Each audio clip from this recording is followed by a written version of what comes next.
do. Still not seeing both of you at the same time.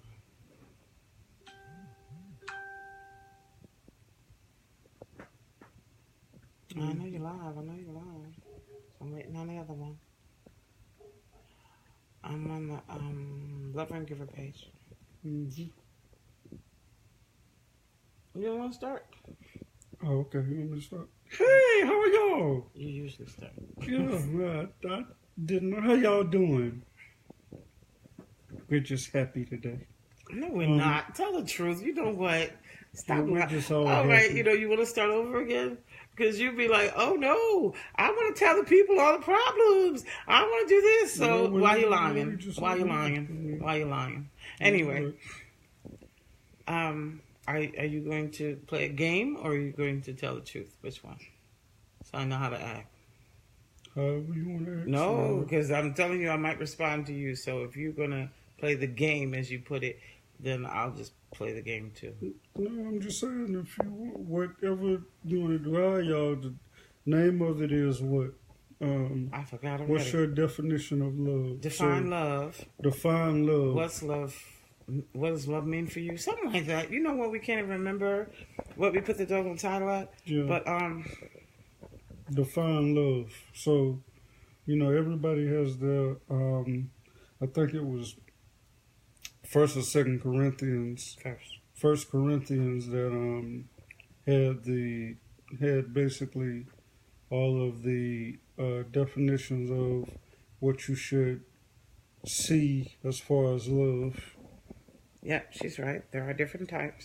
Very good. Is that Shonda? Yeah. Yeah. There are different types of love. I guess we're not talking about friendship love, filial love. We're not talking about agape love, which is unconditional, the love we have Well, from when God. you're married, that's what you're supposed to have, but I understand what you're saying. We have, well, see, the definitions of love that she's talking about came from the Greeks. And so the Greeks separated out filial love, which is friendship, brotherhood. They separate out eros love, which is where we get the word erotic from. And that's like the love that we kind of think about when you're falling in love, passionate love.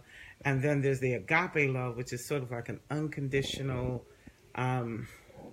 just general giving of love. Almost like she's saying agape, right? Agape love. And so we do see those words used in the Bible in different ways. Like, so she's saying what kind of love. So we're kind of talking about the love that people have when they're married. What is it? Or you get boyfriend, girlfriend love, because a lot of people have high expectations of. I can't even see it. Filial. Filial eros. She's got it. Filial eros.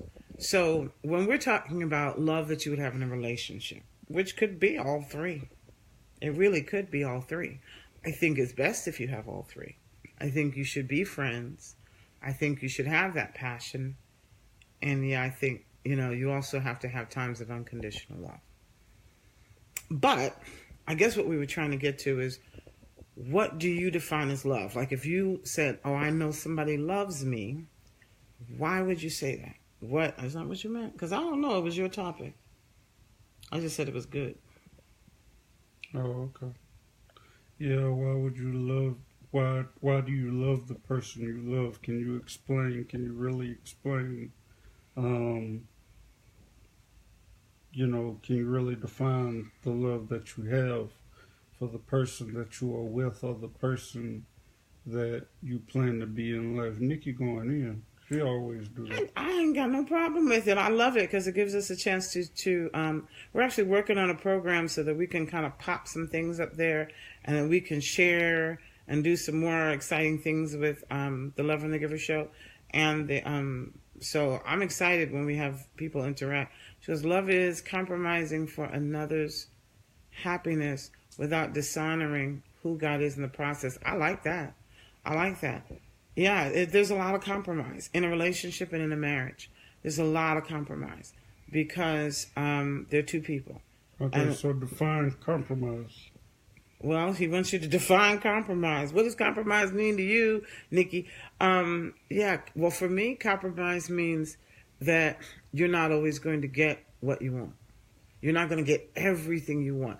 There's going to be things where people have two different points of view, and you have to come at it and kind of figure out either we agree to disagree or we will agree to move forward with this. Like I remember my brother used to tell me all the time, he's like, my wife and I are probably the two most stubborn people on the planet. And I would say, no, you're not. But he said, but when we came out of the room, we came out with some sort of a compromise that both could deal with. It didn't mean that everybody was happy. Didn't mean that one person got their way and the other person didn't. But, okay, I thought she heard something else. Somebody else was joining. But it meant that they were able to walk out and say, this is how we're going to move forward. So what did she say? Compromise is finding. Oh, okay. Neither one of us have our glasses, and you usually read.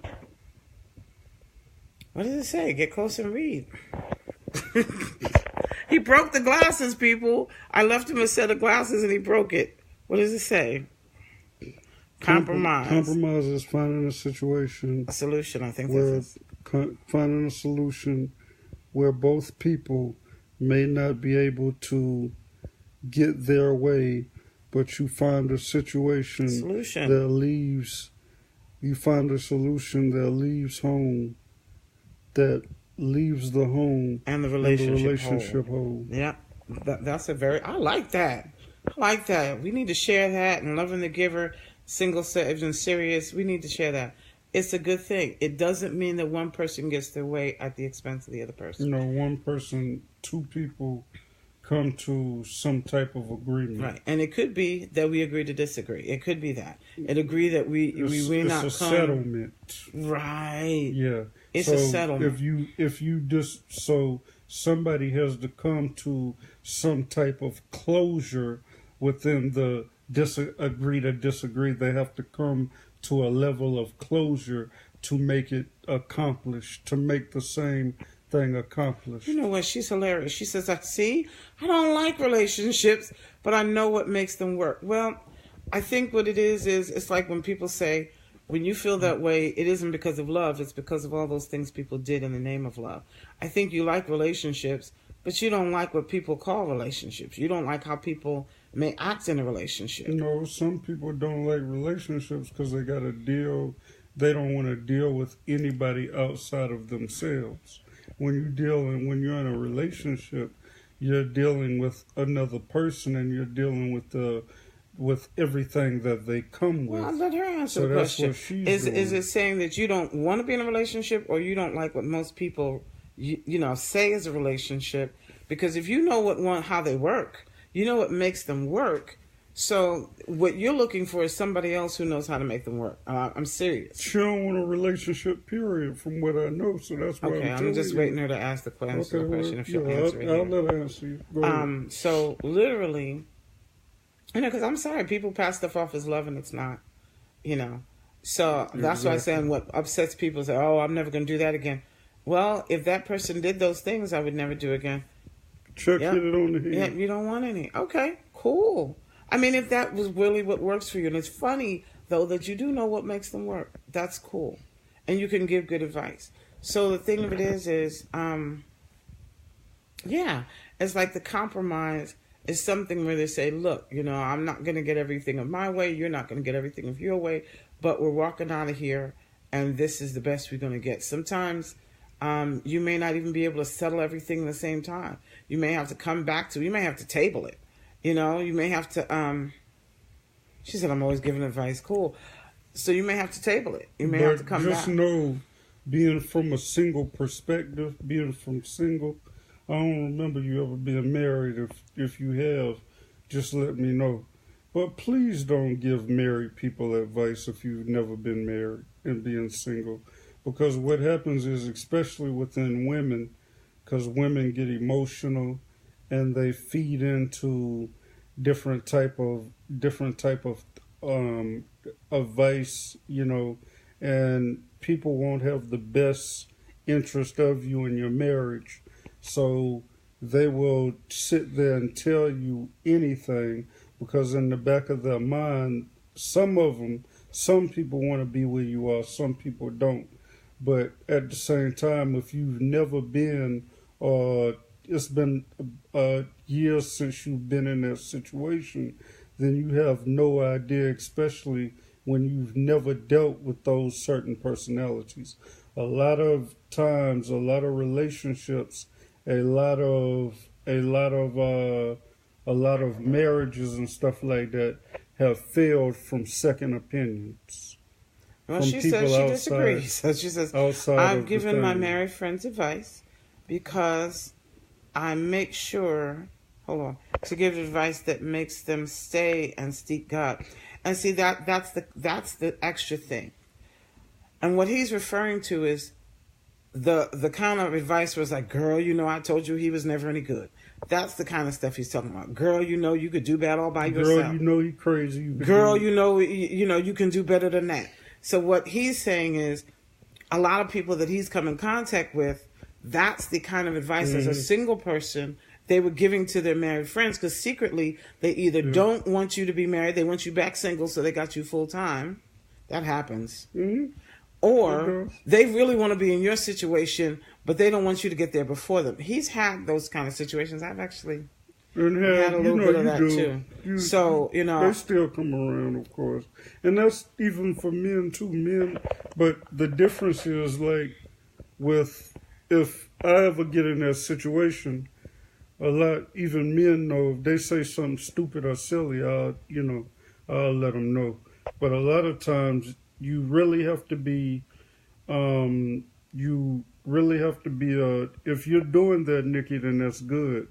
But if you're not doing that, if you're doing anything outside of that, that's a curse. And a lot of times when you do things like that, it's a backfire on you, and blessings that won't come in your corner just because of the inside agenda, motive, the hidden motives that you might have. So sometimes, and we're not talking that you do this because you already said you don't. No, I'm just saying. You're saying that. Single, if you're looking and you're single, just watch. If somebody that's married that's going through something, or somebody that's married that you're just not favorable of, just watch how you advise that person regardless of... But she's telling people the right thing to do. She's telling people the right thing to do, which I think is great. Well, that's good. I think we need to clone her, because there are some women out there that they're waiting. You know how people say they're just watching to see you fail in business? Well, they're watching to see some people fail in relationships. Yeah. It's like basically, so how are things going? Is everything okay? You hear it in their voice. They're waiting to hear something. And so when you say, oh yeah, we're doing fine. Oh, okay. There's no excitement. No, like, oh good, I'm so happy. Wow, tell me all about it. Hold the camera, boo. There you go. They don't get like that. They start getting all like, oh, okay. Like they're disappointed. I tell you, I have heard it in some people's voices, and I'm like, what? You waiting for a fight? You waiting for an argument? You waiting for? But you get that even in dating. Where people are like, so how are things going? It's been 6 months. How y'all going? And I'm just like, we're doing great. She said, I don't ask. So these people will ask. They will call you up and talk to you in a little while. And men do that too, because a lot of men act like women now. So a lot of men carry women traits. That just means they're just as unhappy and don't want to see nobody else happy. But I'm just saying, a lot of men are voicing it. Women now. Okay, so they didn't used to voice. Yeah, they act like women now. So you really have to. They gossip behind the scenes. They talk on the phone amongst each other, and they could gossip for hours and hours and hours about what's going on in your relationship. So men do that. Men even do that with women.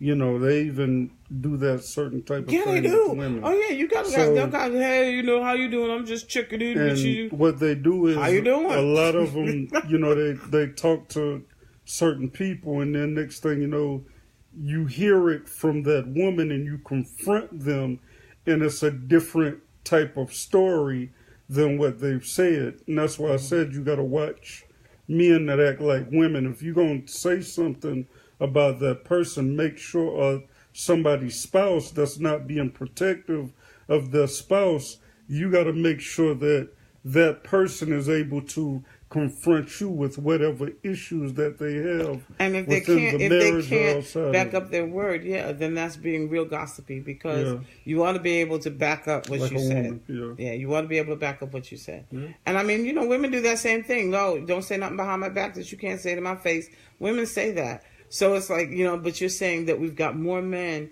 doing that kind of activity. You got men that act like women. Yeah, you got more men doing like catty women. I won't say women, period. What does it say?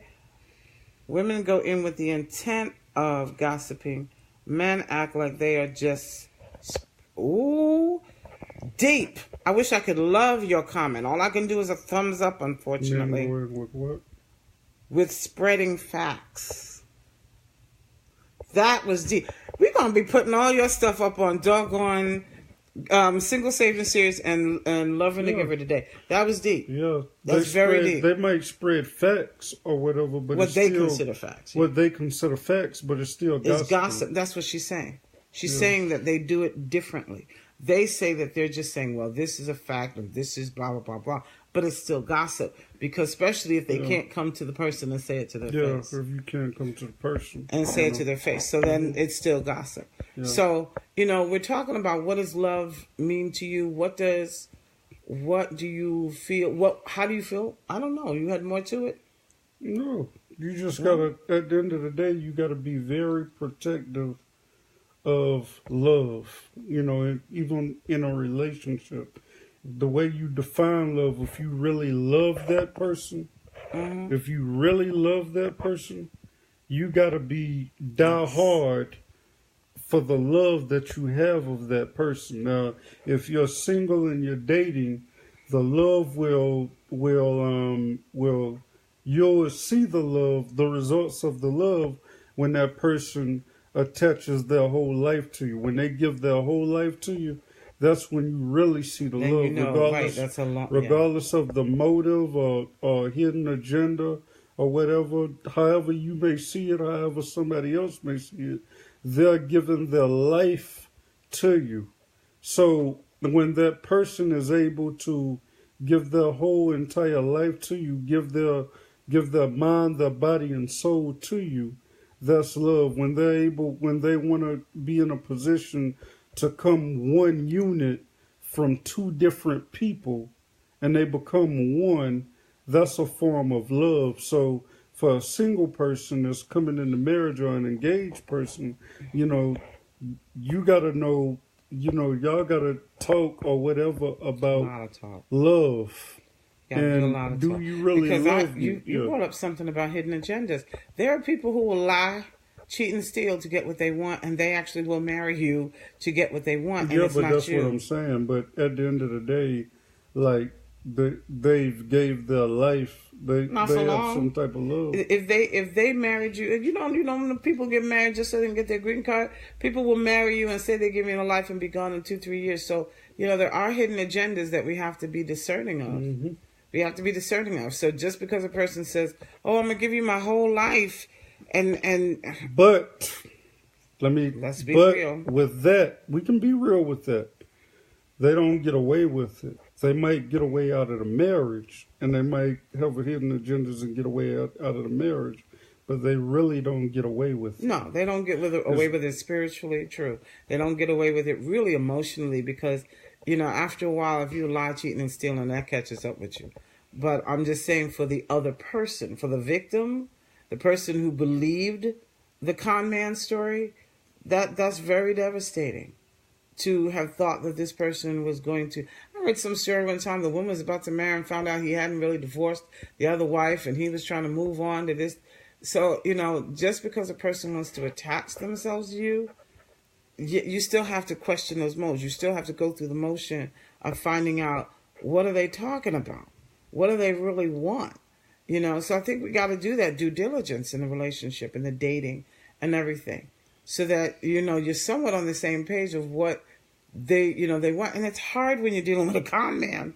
Like I said, I read these stories and I'm like, man, he was good. He was really, really good. He got this person just completely believing every lie he told. But it was all a lie, you know? So, I mean, we just got to question those spirits. We got to question those motives. You got to put people, I hate to say put people through their paces, but you got to make people prove that they really want to spend the rest of their life with you. Not, I'm going to be here until as long as it's comfortable. The Bible says test the spirit. Test the spirit. Bible does say test it. Test it. It should stand up under some duress. It should stand up under some adversity. It should stand up. If it doesn't stand up, and I find the easiest way to test the spirit, don't give people what they want. When you don't give people what they want, you will see very quickly whether a person is really interested in loving you when they don't get what they want. You know, so, yeah, you know, you got to test the spirits.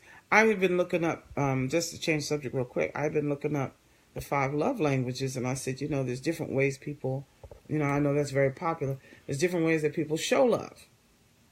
You know, there's, gifts, terms of endearment, affection, physical affection. I know there's 5 of them. I just mentioned about 3. But, you know, we do have where people are showing love in a different way or expecting love in a certain way. And how do they handle it when they don't get it the way they thought they were going to get it? You know, so I thought that was interesting. And, of course, you already brought up 1 Corinthians 13, which is like, this is what God tells us love does. And I used to not like that chapter. Can I be real? I didn't like it. Because it was like, love is patient, love is kind. Love never thinks of itself. Love never... So I was like, dang, I got to do that all the time? You know, it's a goal. It's not something you got to do all the time. And when you don't do it, you feel like, oh, shoot, I failed. It's the goal. As a human being, we are not going to be perfect. We're going to be able to do things, and then we might fall short of the goal, and we come back to the goal. So I had to change the way I thought, because I was like, shoot, this person ain't being very kind right now. This person ain't being this right now. But I had to realize that as a human being, we fall, and we got to get back up. That's the goal. That's the kind of like the model. And we're trying to always be with the Holy Spirit and with, you know, sacrifice and everything. We're getting there. Because that list is hard. No, it's not. Oh, you know what? I'm going to read it because I was like, when I was a kid, that list was hard. That list was very hard to say that I was going, oh, shucks, cancel. I'm sorry. I just hit the wrong button. Trying to find where my list was at. Hold on. Let me get to my Bible scripture.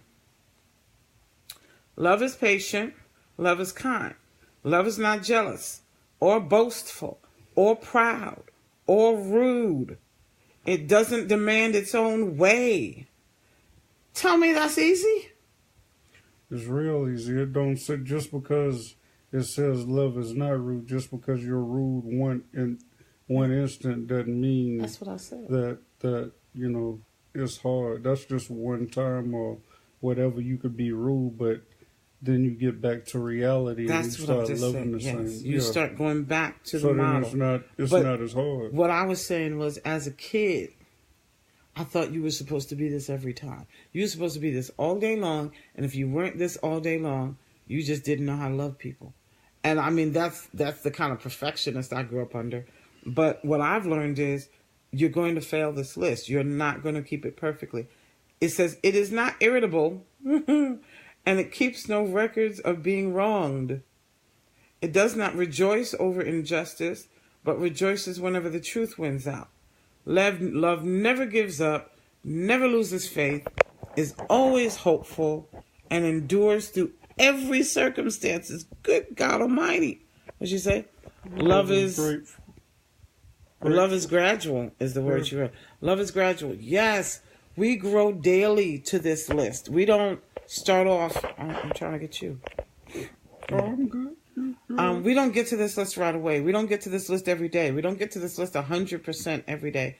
This is the gradual maturing of us in Christ where we get to this. Because this is just me. I could be wrong. Anyone who says they fall in love at first sight are in lust. No. Okay. For me, No. Because there's 3 people in my family who have fell in love with people very, very quickly. And it was a lasting thing. It was a very lasting thing. So, now, they would probably not say, I fell in love. Because they would say, I loved the person at first sight.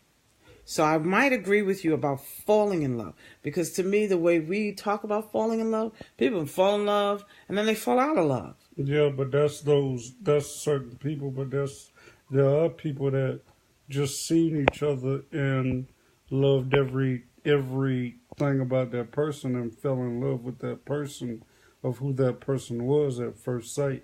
And I think that's an issue black people have. What do you mean? Some black people. Yeah, some black people. Some people. Some black people. What's the issue? No, just like if somebody says it's a certain time limit that they have to love somebody. It's a period of time to be in love. If you love somebody within 2 weeks, a week of time, you crazy. You know what I'm saying? Mm-hmm. You ain't got no sense. Some black people, I think that's the mentality that we have as African Americans, that you can't.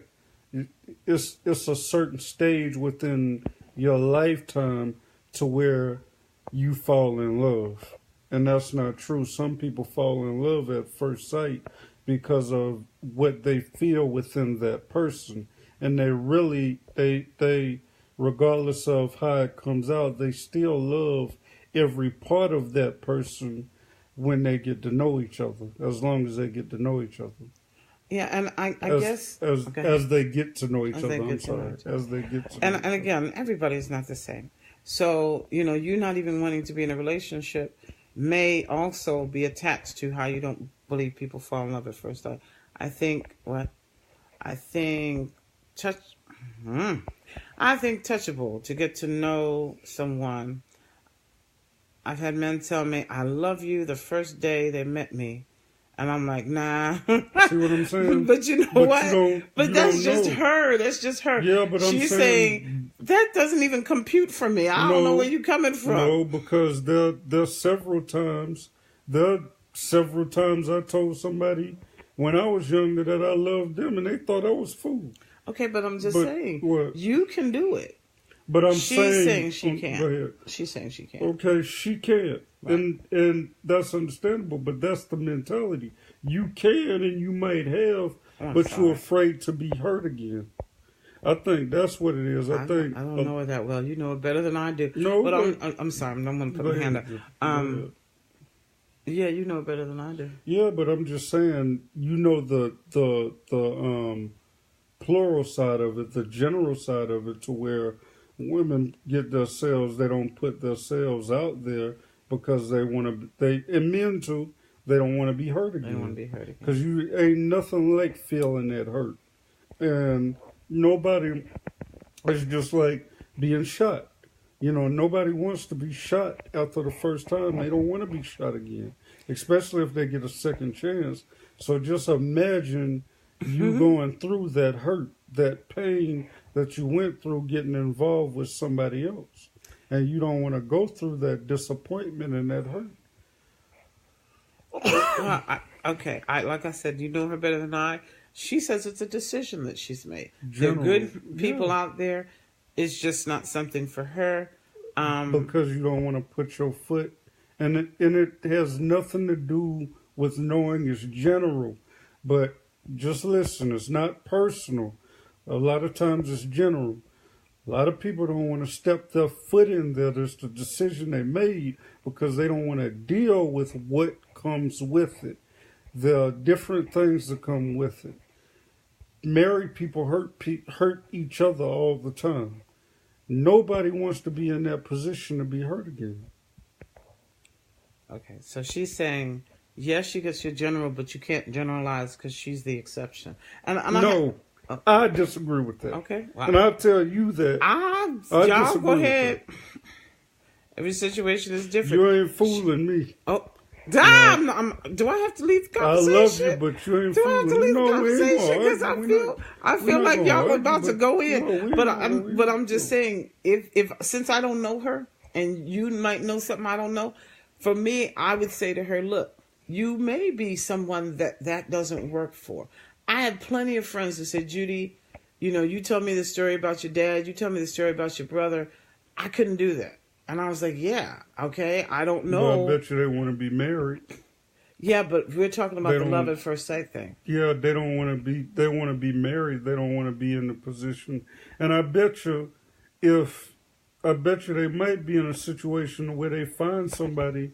If LeBron James came up to him and say, I love you, I guarantee you they better be right up there talking about yeah, he gotta be controversial because she's like, you're generalizing women, not just me. He's saying that there's a segment of women who are like this. But we're saying some. But Nikki will fight, so of course Nikki will go at it all day long. She ain't gonna give in. But you know me, I don't play no games. If there were the case, I wouldn't be able to wait to give advice to my friends to stay in relationships. So she's saying she's not operating. Excuse me, guys. I'm sorry. My eyes do this when it gets tired. My eyes get tired. She's saying she's not operating out of a place of bitterness or pain. She's made a decision, and I don't know what it could be based on her experiences. Mm-hmm, and that's so what I'm saying.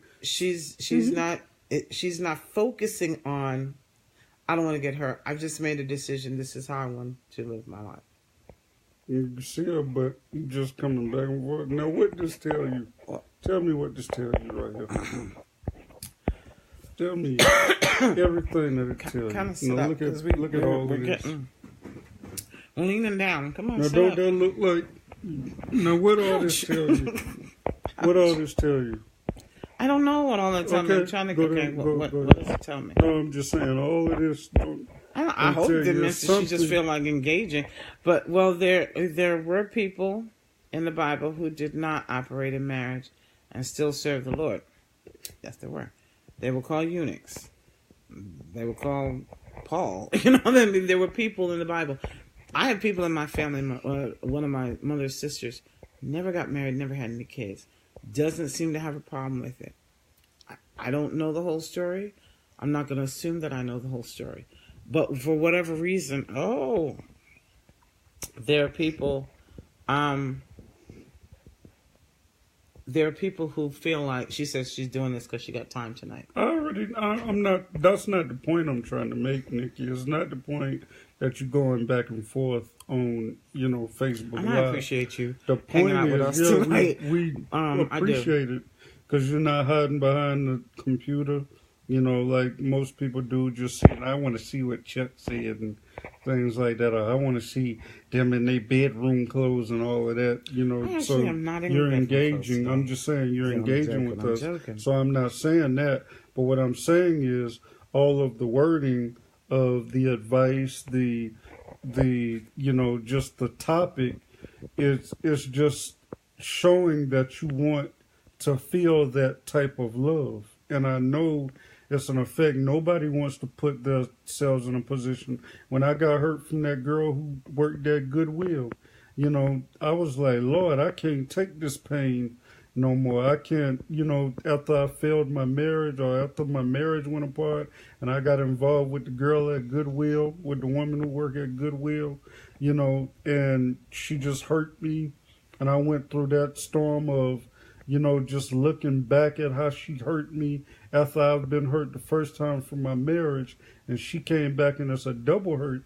I was like, Lord, I don't want to get into this no more. I don't, that's why I came up with Single, Saved, and Serious. And then the second one came in, then a third one came in and got me out of nowhere and then hurt me. But I thank God for that because I wasn't nothing but 2 months, a month, 2 months or whatever of being together. And I was still affected by the girl who was working at Goodwill. I was still affected by that. And that's why that other relationship. So it took me 2 years to basically have somebody to understand the pain and be patient with the pain for some apparent reason, but just be patient with the pain that I was going through, to just understand that type of hurt from that woman who really, really hurt me and left me for dead. So, but God had another plan for me. Because if it was up to me, I probably would have been single, saved, and serious, single, saved, just single. And because I was dissing every black woman in sight. And you probably remember that, Nikki. Every woman I came across, I found some way to hurt their feelings. So, go ahead. Yeah, she's been talking. She says she does have love in her life, but she finds it through her students, her family, her friends. You might end up marrying one of your students one day. Oh, Lord. You get 60 years old and you get crazy. But she says, I have a good life. She says, that's for you, and you found your match because you wanted it. God put it in your heart. For some people, God has not laid it on the people's heart to be in a relationship with anyone other than him. Well, I agree with what she's saying. Now, you might say, okay, she's saying that, and that's true but I don't think that's true for her. That's between you two, because I love what you're saying. I love what you're saying. There are people, because even Jesus, go and look, said, this is not for everybody. Yeah. He said it. He said, this is not for everybody. Whoever can receive what I'm saying, they should do it. If you cannot receive what I'm saying, because remember, disciples were like, well, how can we get a divorce? What's good reason for us to get a divorce? And he was like, look, in the beginning, when God started this whole thing, there was no such thing. Moses had to give you something because your heart was so doggone hard and you were so freaking stubborn. He had to give you something so you get divorced. And the disciples came back and said, well, that's the way it has to be. Shoot, nobody should get married. Now, why didn't Jesus say, no, I want all of you married. I want all of y'all together. I just want everybody to be happy. Blah, blah, blah. Jesus did not say any such thing. You know what he said? He said, those who can receive it, take it. It's not meant for everybody. And it's not. So I agree with what she's saying. I'm saying. But I'm saying if you're saying that she has an ulterior motive or whatever behind all of this, that's something you say. But I do know there are people. I've got an aunt. I've got some. I don't know if I have an uncle. I know some friends who had an uncle. They never married. They never had kids. Happy? No, they're dead. I mean, I don't know. Okay, were they happy at that time? I know my aunt right now is as happy as a clam. This woman is so, whoo, she's like you. She's like, I'm into the family. I got my grand nieces. She is like, that's the one that calls me from England. She calls from England. She's happy with no. She is very happy. No, she's not lonely though. She's not. Like you just said, she's got family. She got the grandnieces. She calls me, fusses me out. How come you don't call me? Yeah, but she's saying she don't have no kids. Yeah, she don't have any kids. Yeah, that's what I'm saying. So you don't have no kids or no husband. But she's adopted. Like, it's like she's adopted, like, her sister's kids and their kids, which would be, like, grandnieces. And even now, maybe. Adopted them. Yeah, she's like, that's her family. No, she's I'm saying the paperwork adopted. No. Just she's in their life so that she has a full life. She hasn't missed not having kids. So she's with them 24/7. Yeah, they live. They used to live together, but I think now they live in two separate places. When I was growing up, they when she went to England after the volcano, they were living together. Not every single person is lonely, no. But what I'm saying is, I think everybody gets to a point to their life to where they want to be married or they want to settle down with someone. It's a reality now. Everybody ain't made. It's not made for everybody, but they have in the back of their mind that they don't want to be lonely. I don't believe that one single person in this world really wants to be lonely. Now, they might accept the fact that they're lonely or they're single. I'm sorry, that they're single. I was about to say lonely, but they don't want to be single. Lonely is an option. I think people come to these conclusions for different things and for different reasons. Yes, some people are coming to it out of bitterness. Yes, some people are saying, shoot, I can do the life I really like living doesn't have a partner in it. You know? Other people may get here because they really just don't have good opportunities. You know, you live in a little rural place. I think about my sister all the time, 42, not married. And I'm like, girl, you need to come up out of them hills and the mountains. You ain't going to find nobody. So there's different reasons that people get there. Loneliness is an option to me. You don't have to be married to not be lonely. How would you, what? She said, how would marriage make my life better? If you're happy, if you're content, and I use the word, 2 words. I use happiness and I use contentment. There are people, happiness is a fluctuating emotion. Contentment is a steady peace. If you're content, have at it. Okay, yeah, my sister's 42. My sister's 42. And some people get at a certain age to where they they gotta get it right in their 50 when they're 50 or 60 years old. I mean, I don't know. People can do all sorts of things. Yeah. I mean, my dad was, okay, this is, I'll tell the story because I don't know if Nikki knows it. My dad was 50, 49 in some months, 49 in some months when he met my mother. The way the story goes, she said it's a rhetorical question. The way the story goes, he proposed to her after 2 weeks. He said, I've been praying for a wife, and I believe you're it. She was one of those people who said, you're darn gone crazy. You're just as crazy. No, thank you. But he was persistent. She allowed him to court her for a year, and they got married. They were married for nearly 35 years.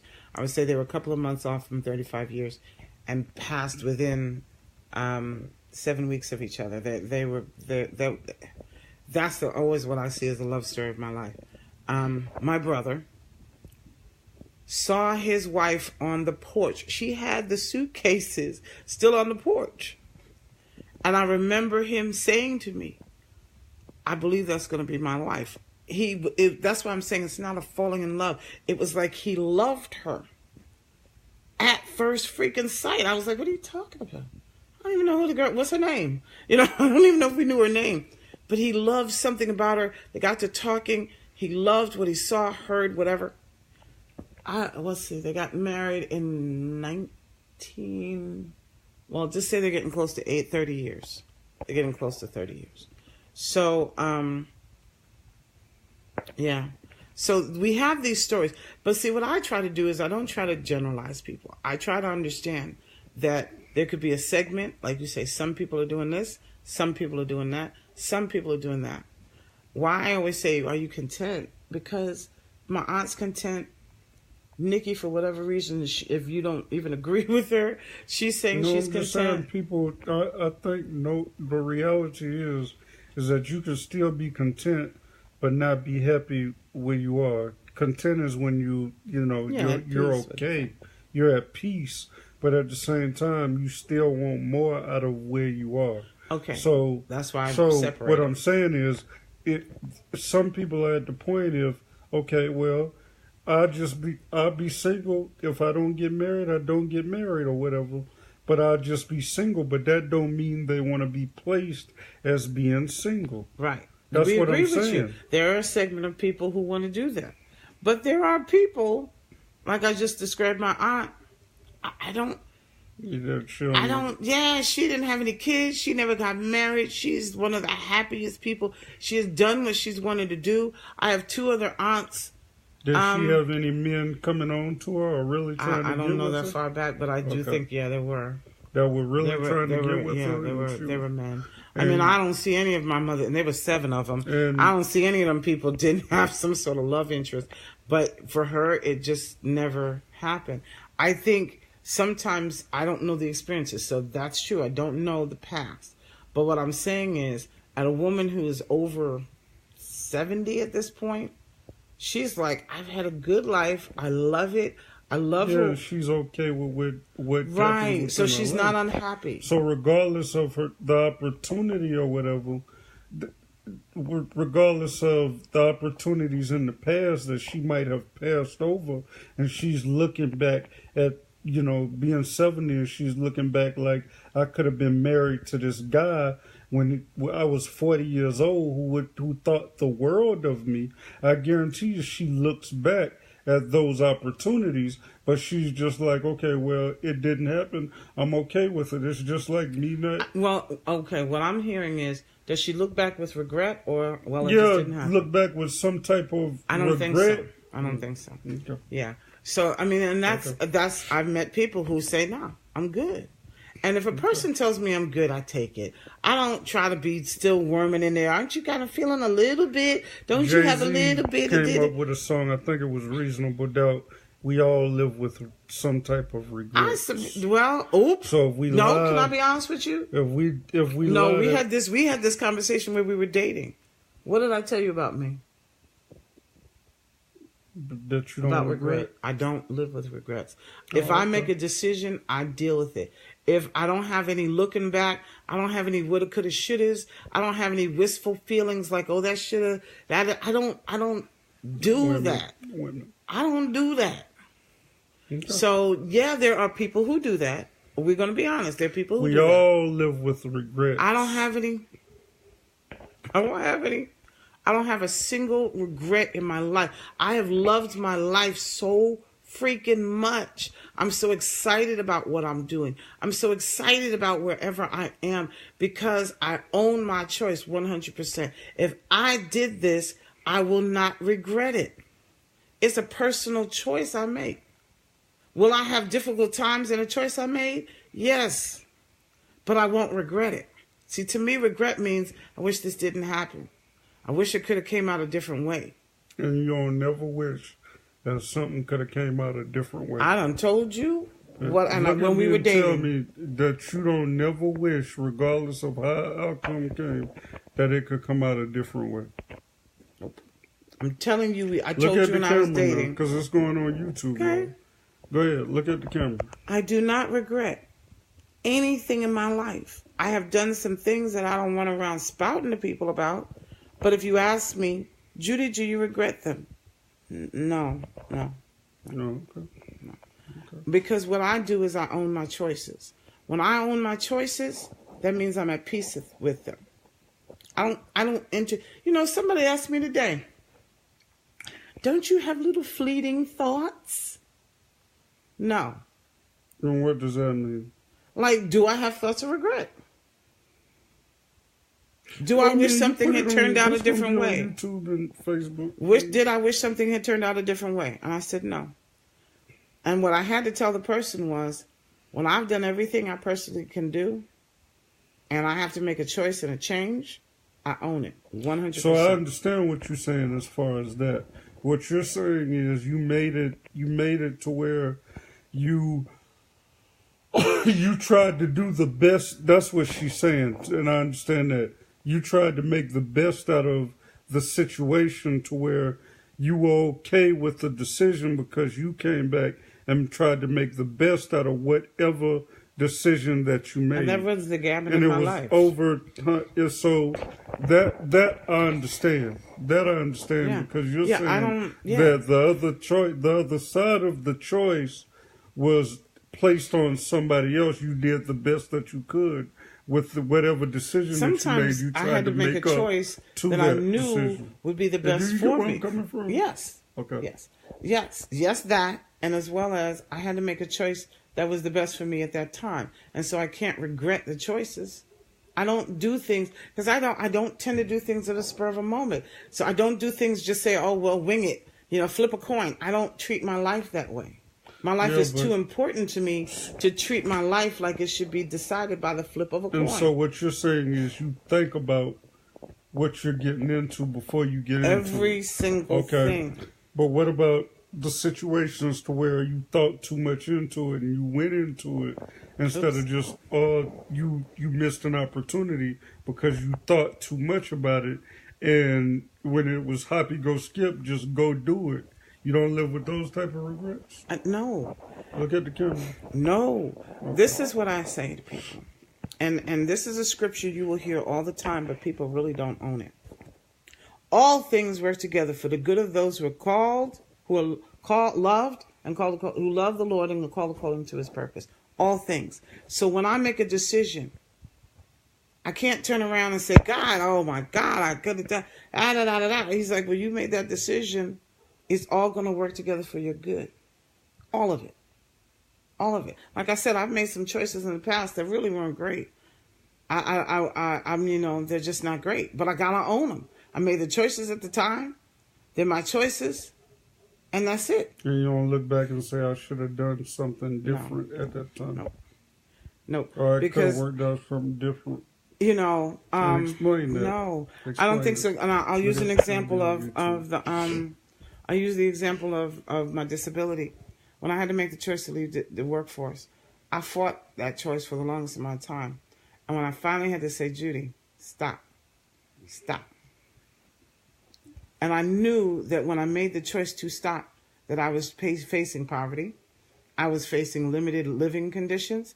I was going to be facing food shortages. I was going to be facing limited social opportunities. I was going to be facing so many things. And those were very difficult things. But I said, look, you've done everything you can to stay here. You cannot stay here. You must move on. Well, I can tell you this. I do live with regrets. Yeah, most people do. I move on from them, and I keep moving.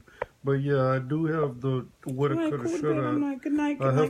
I have to be real about it, and I'm not gonna have it to catch up to where I don't live with any kind of regrets, and I have to later on in my life face what I said right now. But I do live with regrets, so.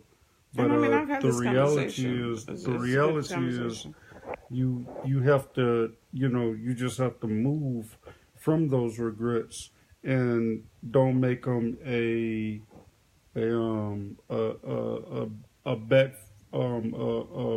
backslide within your life, because a lot of things happen, for a reason, and a lot of things happen for your own good, and God allows things to happen with the enemy, try to basically destroy. God wanted to make for good. So what the enemy had for bad, God wanted for good. So I can say, I can admit, I can be real and tell you that I do, live with regrets. I just want to say good night to Nikki. Thank you so much for being part of the conversation. I appreciate all your stuff. Have a good night. Blessings. And see you next time. At the end of the day, you have to be honest with yourself. One of my brothers, and he's still my brother, whether he's talking to me or not. When we used to talk, he'd always say, "You can lie to me, but you can't lie to yourself."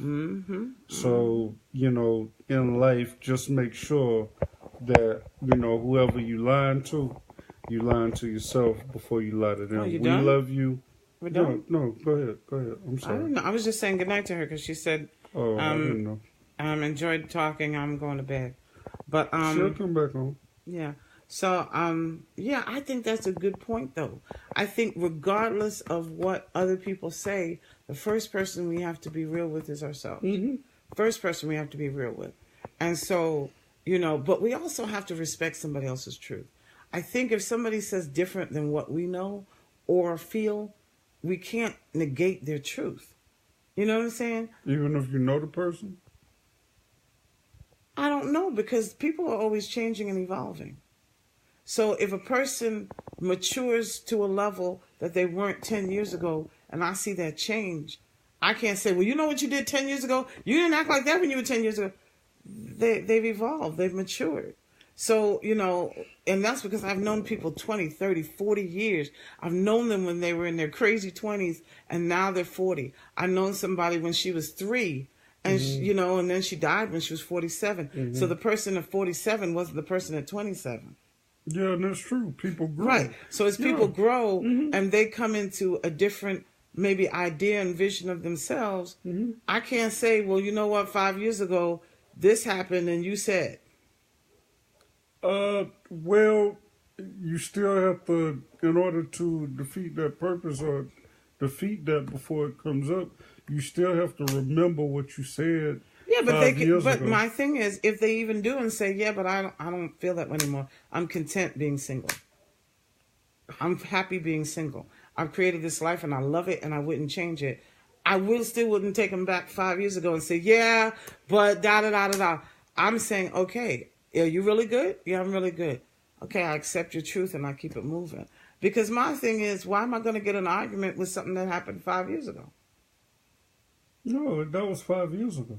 Well, that's what I'm saying. So if the person changes, and I see it's a difference from what they said, People change belief systems all the time as they grow up and get older. So I'm not going to keep reminding them of whatever they believed or said from 5 years ago.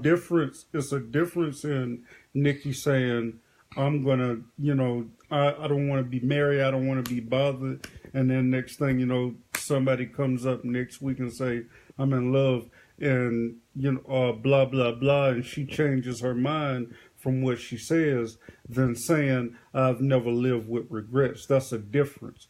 Because the difference is God may have, made something out of what she's saying, or I don't know. It may be a point to where somebody comes in her life next week and grabs her attention and she thinks differently. God works that within her spirit. And I understand that. And it's like you're growing because look at where you were last week and look at where you were, look at where you are now. There's a little meme that goes around talking about you can't hold me to what I've said. I always think it's silly, but I mean, you can't hold me to what I said yesterday. For somebody to say, I don't live with regrets. And I guess that does change because 5 years from now, you might live with a regret differently. Okay, so you're right.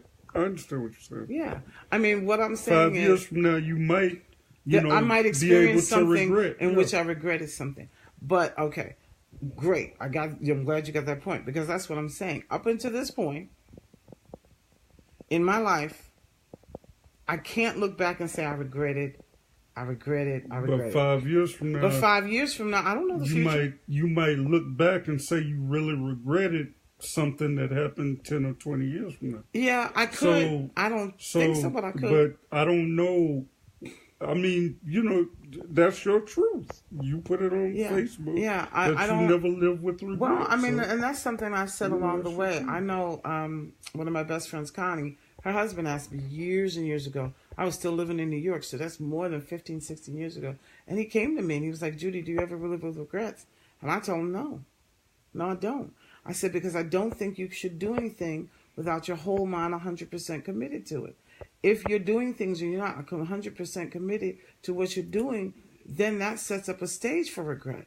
Now, if I get in something and it turns out badly, like I got in a car and I had a car accident, I don't regret buying a car. I don't even regret driving down that street. I had no idea that I was going to have a car accident. Okay. So I don't regret driving down that street. I don't regret being down that road that day or that time. It happened. So I'm not going to regret buying the car. I'm not even going to regret driving it. So if I made the decision to get up that day, get in my car and go somewhere, and something happened that totaled my car. That's out of your control. Right. Yeah, that's out of your control. Right. So the choice is what? What control do I have? Oh, we're going there deep. What control do I have except my what? Choices.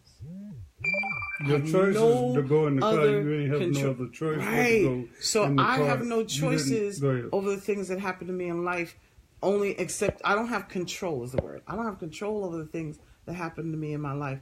I only have control over the choices that I make. So you don't have control over the decisions that you made within your life? No, I'm saying I don't have control over. All I have is control over the choices. Okay, so the choices turned into decisions. We're all off topic. I'm sorry, people. No, I'm saying that's a part of it. Turned into decisions, right? Resume. Hold on. And turn your thing around. You just turned it around so people see the rest of the room. Say that again. No, I don't have nothing to hide. Choices turned into decisions, right? Yes. Okay. So, if I make choices and decisions, I'm 100% behind those choices and decisions. I don't regret my choices or decisions. But I realize I cannot control everything that comes from those choices and decisions. I can't. I don't have that level of control.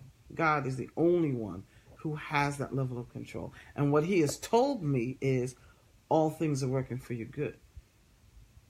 All of it.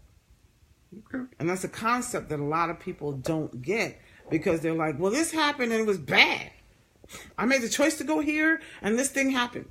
That's why you say people operate out of bitterness and regret. I made the choice to fall in love with this dude. He broke my freaking heart. I don't ever want to. That's acting like you had a control completely over that person that walked into your life. The only thing you had control over was the choice to allow the person into your life. You don't have control over another human being. You don't have control whether the person lives for 1 year in your life or lives for 50 years in your life. You don't have control over them, but you hate the fact that you had to deal with that person, or you was ran across that person. You don't like that, and you live with the fact that I could have handled the situation. No, but see, that's why I don't say that. But see, I don't say I could have, because that's a coulda, shoulda, wouldas. I don't do those. Okay. Because to me, if I gotta say, well, I could have done something, then why didn't you do it at the time? Okay. Yeah, I see. I mean, I guess, like I said, thought processes are different. But if I gotta say coulda, shoulda, woulda, then I gave up my free will and my choice to do something different. And you got to live with whatever choice you make. Okay. Because you don't know. Say you say, oh, well, I made a choice to choose this person and they hurt me. I could have chose that person. I could have just walked on by. I could have acted like, well, you don't know when you were standing there that the person was going to hurt you. You don't know if that other person you were going to pick won't hurt you worse. You don't know. So you have to fully be committed to the choices you make, realizing you cannot control the other person. But if you're a child of God, then you realize, God, whatever you bring in my life outside of my choices, you say is for my good. All of it. And so you don't have to live with regret. To me, and I'm not going to say it's that simple, but to me, that's how I operate. So I don't have to live with, I don't have regrets. I don't sit around saying, man, I wish I could have, I wish I did this. I didn't say dwell on regrets. I'm just saying. No, I'm not even saying that, saying the words. Different. You're just saying that you could have done things a lot different. Thank you. I don't. But that's good that you don't. That's good. Because I own it. That's great that you don't live with regrets. That's great. I think it's great. But we were talking about love. We don't shoulder got off the chocolate. But regrets are part of love, I guess. So you don't regret who you love. Who you love? No. At every turn, I was fully committed to that person. At every turn, I was fully committed, mind, soul, body, to that person. Mm-hmm. How the person reacted. Didn't I tell you I learned that from my first marriage? No, that's what I was saying earlier. Those type of situations from the two marriages, you came back and you wanted to have a second chance. And from what you told me, they made decisions that they didn't want to be bothered. Right. So, of course, you don't live with that type of regret, because they would live with that type of regret before you will, because you came back wanting to work it out again. Right. They didn't want to be bothered from what you... from what right. They decided I didn't want to be married. So, of course, from those situations, of course, because I'm the same way. I come back and even if I really don't want it, I make it seem like, and this on YouTube and this on Facebook, I make it seem that way just because of the reality is I'm not going to live with that regret because I tried. Yep. So, no, I understand that part of it. But what I'm saying is, what you're saying is that you don't live with any type of regrets, period. Nope. Maybe the guy that you might have had a one-night stand with, maybe the guy that might have been married that you slept with, that you might have slept with or whatever, that's a regret. That could be some type of regret. No. Okay. And that's a good question. That's a good question because we're talking Christian and spiritual. Do I regret the choices I made in sin? Okay. No. I don't. Mm. The reason I don't regret the choices I made in sin, because I either did them in ignorance or I did them, like I always tell you, I own every choice I made. Okay. And so I can't regret it. Then also to me, when Christ says, I'm going to remove your sins as far away from you as the east is from the west, I'm going to throw them into the sea of forgetfulness. They're no longer going to be brought up to remembrance. Oh, okay. So therefore, if I believe, see, this is my thing. Do you believe what he says? He's saying, I'm taking these sins. My son died on the cross to remove the shame, the punishment, the guilt of anything you've done. Yeah, because you might have hurt another person. Right. You may have done anything. Person, you may, like you said, you may have committed adultery. You may have done all these things. If you truly believe that you are now a new creature in Christ. But you can still live with the regret knowing that you're a new creature in Christ. If some people do, okay, I get it that some people do. Mm-hmm. You know, some people, okay, I'll give you an example. A guy in sin commits a crime. He goes to jail, right? Mm-hmm. And so when he gets out, he gives his heart to the Lord, gets to know God, and so he regrets that he had to go to jail because now he's a felon. Mm-hmm. That's possible. That's possible. Oh, it's reality. That's possible. It's reality. But for me, the person I have been and lived my life, I don't have those kind of regrets. Okay. Yeah, that's all. I mean, you know, if I had been committing a crime and went to jail and now had to live with a felony rap over my head all the time, yeah, I guess I might have a regret. But I didn't have that kind of life at all. I didn't do anything that I now have to look back on and say, oh my God, I wish I hadn't done that. Cool. Yeah. I mean, I know it's radical, but I guess this is how much to me God's word. Is that your phone? Yeah. God's word is so rich and real to me. What he says he's able to do is so important to me. So I don't have to worry about, oh, I committed that sin. This person might see me now. And I don't care what anybody finds out in my past. I really, really don't. Because to me, there's a testimony attached to it, not regret. Cool. Testimony. So if I shot somebody 10 years ago or whatever, and the next thing you know, I'm in that person's face, I can't say like the family members, yeah, the family member or anything. I can't say, well, you know, I'm sorry that I did that, or you remember you shot me. Yeah, I'm sorry that I did that, and I wish I could take that back or whatever, but it already happened, but I'm not able to take that back. I regret it. So that's deep. That is deep. Yeah. But I'm saying that might be a cause for somebody. If you cause the loss of life to someone like that. Broke somebody's had a chance if you to did something tear like somebody's that, marriage apart, or right, that person might have to deal with regret because the thing that you did, you now say, oh, I wish I had never done that, and it's serious. And I guess what you could kind of say about me is, Judy, you ain't never done nothing that serious. No, I haven't. I haven't shot anybody. I haven't committed a felony. I haven't torn up anybody's marriage. I've not done anything to that level. Yeah, well, you know, then that's understandable then, you know. That's what I'm saying. So, I mean, to me, you know, and like I said, even something that I would consider, oh, that was bad, I don't regret it now because I'm just saying, I'm like, you know what, God? This is no longer attached to me. Mm-hmm. There's no longer attached to me. I don't have to walk around in it. I'm not walking around in any consequences of it. You've made my life in such a way I don't even have to walk around in the consequences of it.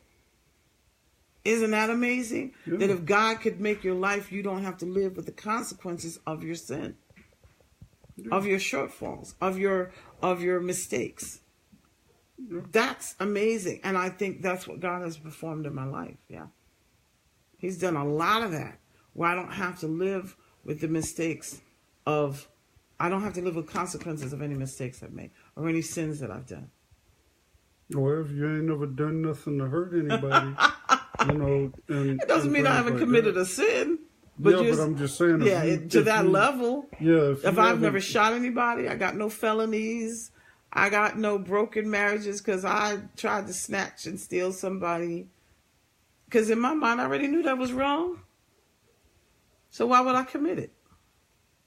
Well, you know, like I said, if you've never done anything that, you know, could affect somebody else's life, then, yeah, you no reason to live. Well, in that at that point, you have no reason to live with regrets. But you know,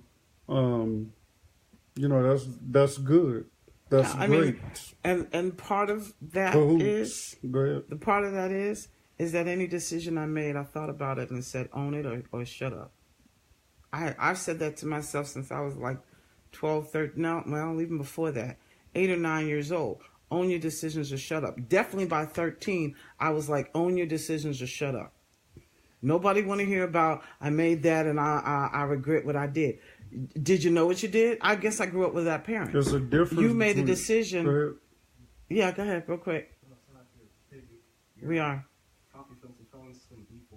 Ah, jeepers. Okay. All right. So, yeah, I had those kind of parents. You're going to live by the consequences of your decisions. And we're not going to hide nothing. We ain't going to sugarcoat nothing. We ain't going, if you fail, oh well. That's because you chose to fail. And so very early on, you learn that you are a product of your decisions. And you need to figure out what decisions you want to make. So I can go back to the upbringing that said, we're not going to cover for you. If you make a bad decision, you will own it and live with the consequences. And so I began very early, like, shoot, I don't want to live with some of this crap. I ain't going to do it. That's why you got me. I never smoked. I ain't never smoked weed. When it got to the point where alcohol was stupid, I said, cut it out. Because I didn't want to drink alcohol, go out and kill somebody. I didn't want to do that. Because I would have to live with the consequences of the decision I made. So yeah, that's kind of where I'm at. So even when it comes to relationships, I know we got to bring this back around. When it comes back to relationships. Well, I mean, some people, that's a part of love. Because do you regret who you love? Do you regret who you attached yourself to? Yeah, do you regret what you did in the past? Did you regret who you I mean, that can be something like that. And I'm going to say the same thing. Own your responses. And if you feel like you have to have regret, then make decisions so you ain't got to carry that no more. Don't sit there and just be regretting all day long, every week, every night, and over, because that's one of the reasons people get bitter. I spent so much time with a person I shouldn't have been with. Well, when the minute you figured out you really shouldn't be with this person, make some changes. Make changes. Yeah, but then some people get into the point where they get married to that person that they knew in the first place that they didn't want to be with, and that's love too. And we're telling them in so many words because there's somebody that's going through a broken marriage right now that's taking that advice to make changes, and they're in the mindset of making a change. What do you say to them? Because the Bible already talks about it's a sin to outside of adultery and what else the other sin? Adultery and abuse. The Bible talks about that he outside of adultery and abuse, which could be physical, which could be mental abuse, all of that comes in handy, but it's a sin to get a divorce. Right. So this is my thing. If I've married a person and they are turning out to not be what I thought they were, you're about to do casebook of my second marriage. What did we do? I said, went to counseling for 2 years. Yep. I was like, let's do something so that we don't regret this problem. The second thing we did after that was we separated for a year. And when we came back together at the end of that year, I was like, let's make some decisions. Are we moving forward together or are we moving forward separately? This decision came down that we were going to move forward separately. And so that's where Paul talks about you can't make somebody stay with you. So what I'm telling people is, if you suddenly feel like, oh, did I make a mistake? This person isn't turning out the way I thought. Get some counseling. See if you can come to some sort of understanding. And see if you can make it work. Like Nikki was saying, she counsels people to stay and seek God. And a lot of seeking God is sometimes God's changing you before he changes the other person. But it's easy to say that when you're single. That's real easy to say. Well, but I lived it as a married person. No, but I'm just saying, it's easy to tell somebody, and they're looking at you like you're single, so they're really not listening. No, but I'm saying it as a married person. Yeah. But I'm saying this is what I did as a married person. Because you're saying, Judy, what do you tell a person who may be in a situation and they may be regretting what they did? Okay, I'm taking Nikki's line. Stay together and seek counseling. There was something that brought you two together. Are you losing it? Are you losing sight of it? Are you allowing things in life to come in between and make a division? Like you said, the enemy hates marriage, doesn't want people to be unified. So find out that. If the person is willing to go to counseling with you, take them. I went for 2 years. And I mean, literally, I went to counseling several times a month for 2 years. Okay? So it was not we went to counseling one time, it didn't work, and we walked up. No. I went to counseling. Sometimes I went by myself. Sometimes he went by himself. And then when he came home, we would discuss and talk about what went on and see if we could implement anything that the person said they were doing. And after 2 years, we separated. I was like, look, really, this is not healthy for the children in here. Make up your mind what you want to do. I'm going to give you some space to make up your mind what you want to do. At the end of that year, that person was no more really like, wow, you know what, I need my family back. I want to be here. They were actually more indecisive. And I said, at this stage of the game, are you willing to live with your family? And the person chose not to. So I'm like, well, Paul says you cannot make a person stay with you. If they were willing to stay with you, that's fine. But if they're not, you are not beholden in that situation. And I was like, okay, you have your freedom. You have your freedom. So, I mean, I'm like, turn every stone. And that person who filed for divorce, you did, right? I did. Mm-hmm. Okay.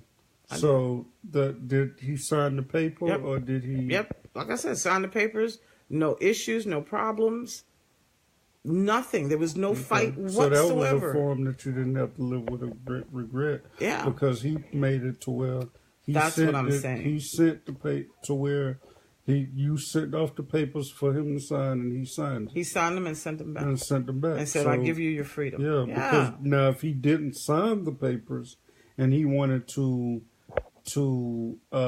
work it out or he wanted to make it seem like he worked it out. So he didn't sign the papers, right? Because he said he wanted to work it out, but you still went on because they said... I wouldn't have. See, that's what I'm trying to say. And you wouldn't have lived with the regret that he wanted to work it out, but you wanted to go I wouldn't have let the person go. If he made any indication that he wanted to make it work out, I was like, got you. That's why there was 2 years of therapy. That's why there was a year of separation. Yeah. That's why the question was even asked at the end of the separation. Okay. What do you want to do? In fact, the question was asked and there was still more time given to, hey, think about this. Talk about it. Whatever you feel like doing. I'm here. And so that's great. That's what I'm talking about. So I guess me and you are like, as far as that is concerned, because I did the same thing. Yeah. My thing is, in order for me not to live with regrets, I'm going to leave no stone unturned. No stone, excuse me. I'm going to go the extra mile. When the Bible says turn the other cheek, walk an extra mile, give your cloak, I'm going to do all of that so that in the end, I don't have to live with regrets. Okay. The person can't come back and say, well, you know, they was said you could have did this, but you didn't. They can't say it. They can't say it. So that's, I know your phone's low. We don't have to stay on here. I know somebody's listening. But we were talking about love. What does it mean? And to me, love means going that extra mile. Love means turning the other cheek. Love means let's keep on going. As long as the person is willing, let's keep on going. Let's do things that actually may close the gap or get rid of the adversity. Let's do those things.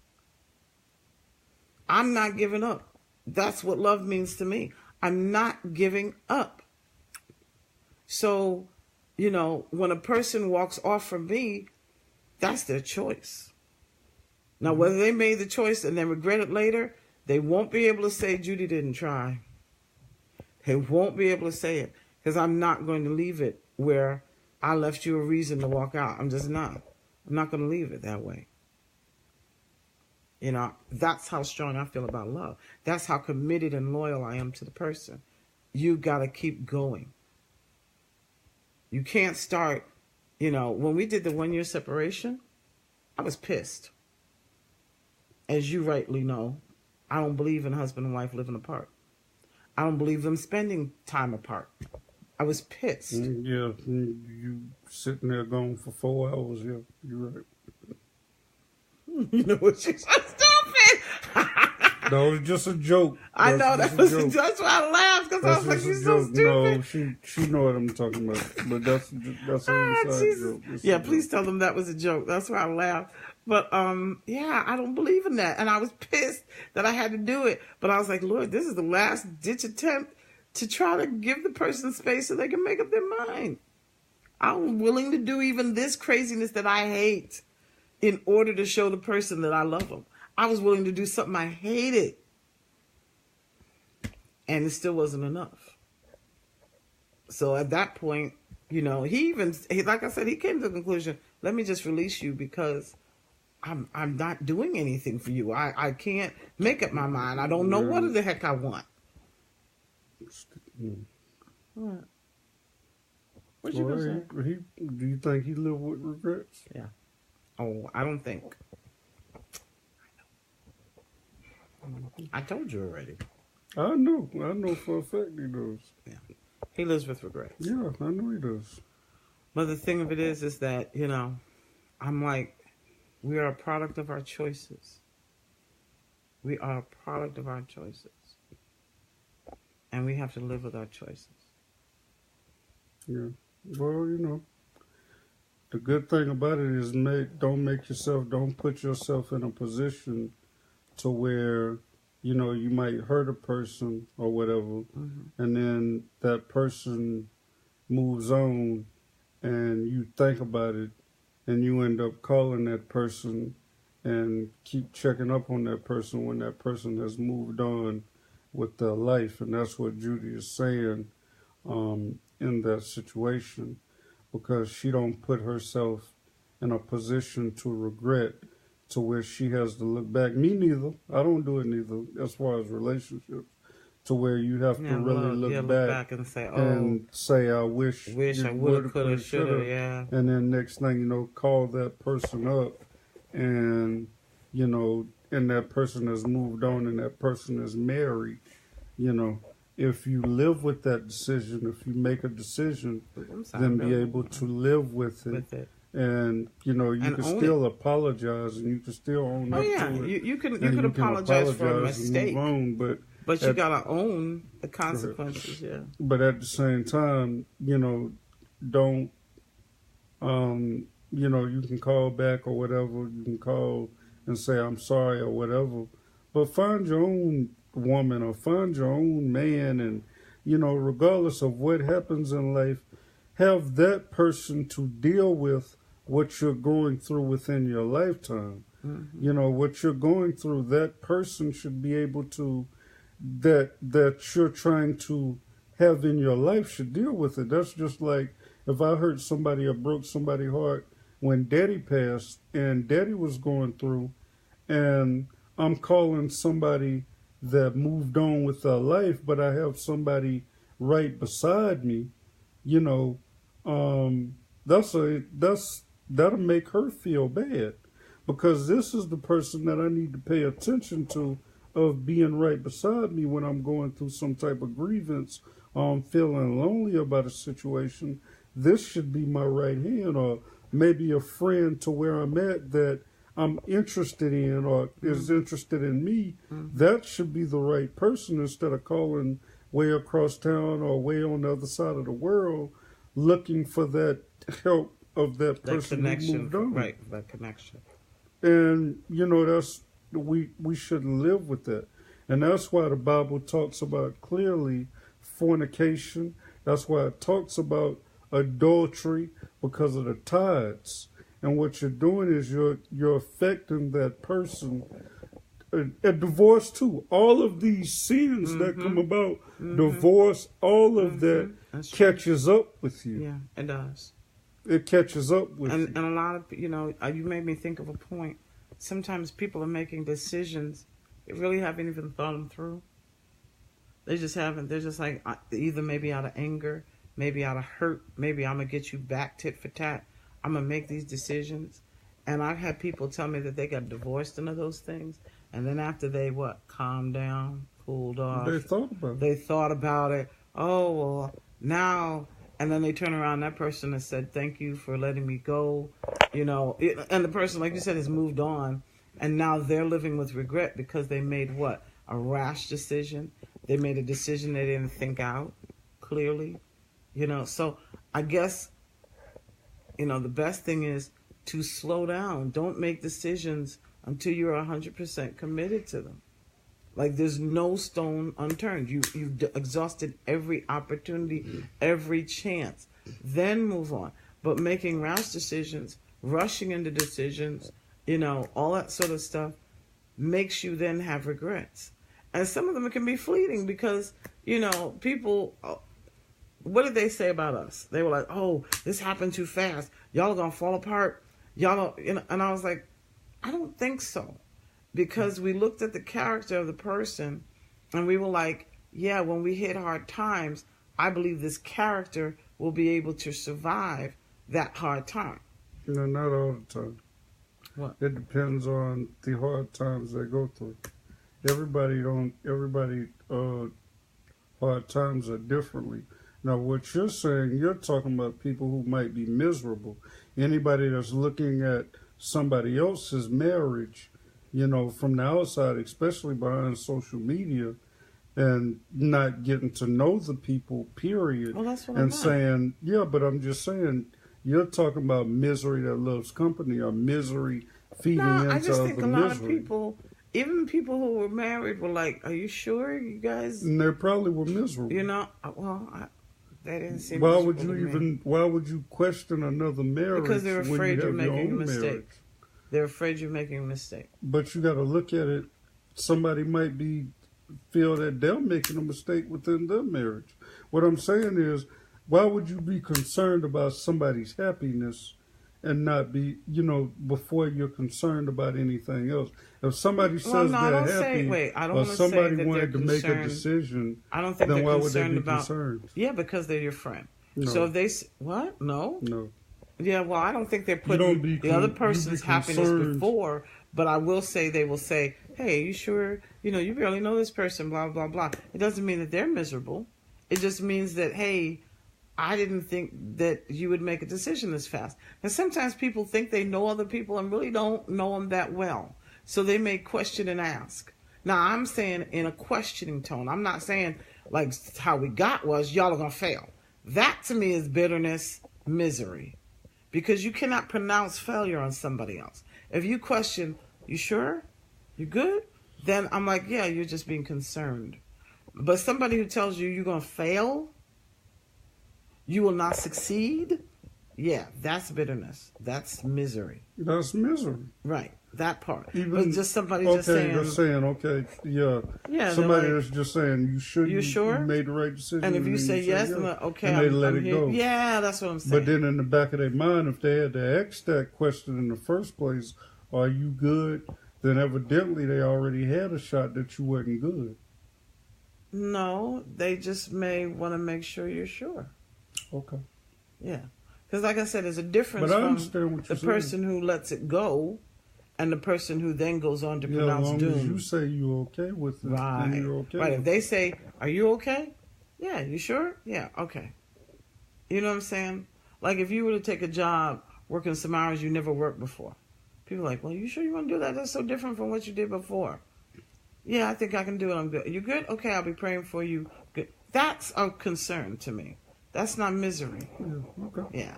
But when I'm talking about them people who flat out said, y'all are going to fail, it's not going to last 6 months, that's misery. But anybody that says it happened too soon or whatever, that question that happened too soon got to be the biggest dummies that God has ever had. I don't know. People are so different. People might be like she said, she doesn't believe in love at first sight. So if I told her I'm marrying a person that I've known for a year and a half, she might be like, that's not enough time. For her, that's just not enough time. Who, Nikki? I guess so. Nikki's single. That's what I'm saying. Oh, okay. If I said, I'm going to be doing this, and okay, I say I'm going to be working overnights. She don't ever want to work overnight. You sure you want to do that? She's speaking from her experience. She may have known me for what, a year, and said, I've never seen you work overnights. You sure? Yeah, I'm sure. Okay. Then if she's able to let it go, that's my difference. If she's able to ask the questions of concern and let it go, then we're cool. But if it's like, I ain't never seen you work overnight, you're not going to last. That doom thing, that negativity of you're not going to be able to do something, you can't do this, that to me is talking about some misery. People, just because they say they're good, don't necessarily mean that, you know. I know, but I'm just saying I got to take people's face value. I can't, if I got to keep reading into what the person means, then maybe I don't really know them. Yeah. Yeah, I mean, if I got to keep wondering, what, do they mean something deeper? Are they really letting it go? If I got to do all of that, then I may not know them. Yeah. But what I want to, if you want to close, because we over here all by ourselves, I don't know what time it is. 9:30. They're watching the Eagles and Panthers. Probably. So they going back and forth and different things. Yeah. So if who's winning, by the way? I know, right? Is anybody gonna tell us? No. Everybody just scrolled by. We can sit there and look and see how the Panthers, see if the Panthers, you know, gonna get the whatchamacallit, go get the Super Bowl this year. Cause that's all about love, you know. That's a thing of love too. Because 2014, 15, 16, somewhere 2015, 16, everybody loved the Panthers when they were winning. Oh, you remember that time? Yeah, they were buying Panthers paraphernalia. Yeah. Weren't you tired of that mess on every corner? Everybody was dabbing and dabbing, and they had kids dabbing. They had elderly people dabbing. They lost the Super Bowl. You ain't never heard nothing about the Panthers. Oh my God, did they die? The next year they only lost one game. You know, they only won one game. You ain't hear nothing about Panthers.